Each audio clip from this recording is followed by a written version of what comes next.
Hey, Dan Blute here, and today we're going to talk about another mental training tip that helped me a ton as a player.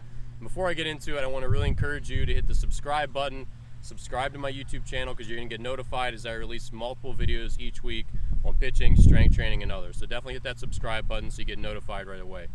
So today, I just want to cover a very quick little story but mental training tip.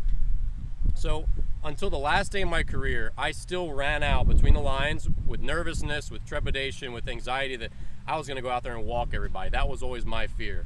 And it never went away. But what you learn to do as a player over time is you learn to just sort of fake it, and then over time you can feel your personality change.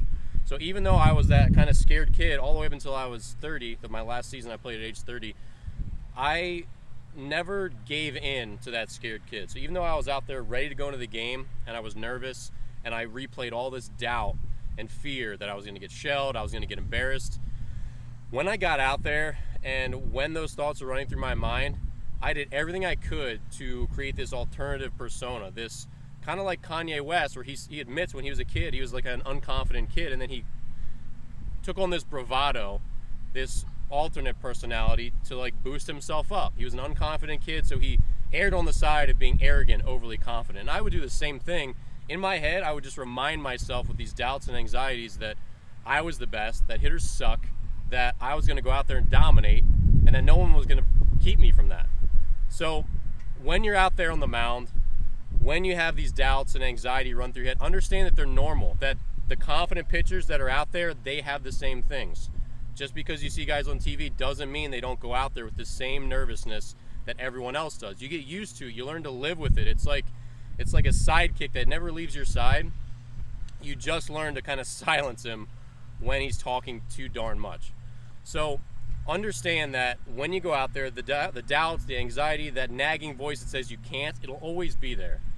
What you learn to do is you tune it out, just like a crying child in the restaurant, and you pump yourself up with whatever you need. So there's a time to be humble, and that's after the game, and that's giving your teammates credit, and your coaches credit, and the other people that boost you up. But when you're out there in your own head, you do not act humble. You remind yourself that you're the best darn pitcher out there, that the hitter in the box is a chump, and that everybody else sucks compared to you. It doesn't matter if it's true. You need to believe that it's true, because if you don't believe that it's true, it will never, ever become true.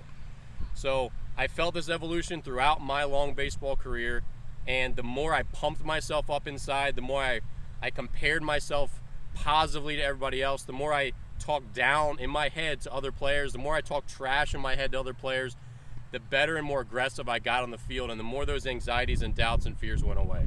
So don't be afraid up here to remind yourself of what you can be and what you are and what other people are compared to you. They're nothing. They're nothing compared to you.